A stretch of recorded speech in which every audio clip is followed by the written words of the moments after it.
গতকালই মালদায় ভাঙন সমস্যা খতিয়ে দেখতে যান সেচমন্ত্রী। সেখানে ইঞ্জিনিয়ারদের ধমক দেন সেচমন্ত্রী।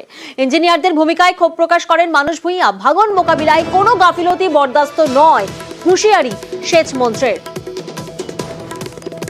Is the engineer who visited first here in this spot? কোন executive? আমি ছিলাম স্যার, আমার এস্টিনিয়া ছিল। এটার পরে এটা রাস্তাটা হয়ে যাওয়ার পরে হ্যাঁ স্যার, আমরা নিজে না, আমি ওই যখন ভেঙে কেটে দেয় স্যার যে ভোরবেলা কাটা হয় স্যার, তার পরের দিন আমরা আসতে পেরেছিলাম স্যার। এই পরে 77 years gone. Any proposed scheme to deal with the problem of the Bhutni হয়েছিল কোনো? আপনি চিফ ইঞ্জিনিয়ার জানেন না? তাহলে কি করে হবে? Go for a research work and submit a report within 15 days. Why this sector was not taken up seriously for last so many years?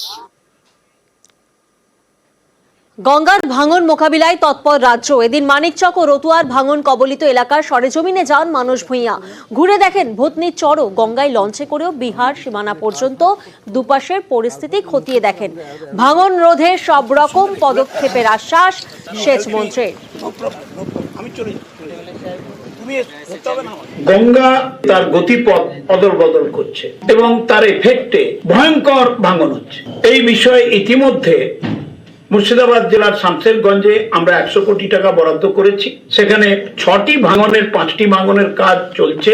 আর 15 সাল থেকে না নদী বাঁধের ভাঙন, না বন্যার ত্রাণে একটি পয়সাও দিল্লির সরকার দেয়নি। কিন্তু আমরা তো থেমে থাকতে পারি না। আমাদের মুখ্যমন্ত্রী বিভিন্ন এক্সপার্টাইজ অথরিটি ইনস্টিটিউশনের সঙ্গে কথা বলছেন, কোন টেকনিক্যাল সায়েন্টিফিক প্রসিডিয়ারে এই বিপজ্জনক ভাঙন রোধ করা যায়। আমাদের সায়েন্টিস্টরা, বিজ্ঞানীরা, হাইড্রোলজিস্টরা চিন্তা ভাবনা করছেন। মালদার মানুষকে, মুর্শিদাবাদের মানুষকে আমরা হারিয়ে যেতে দেব না।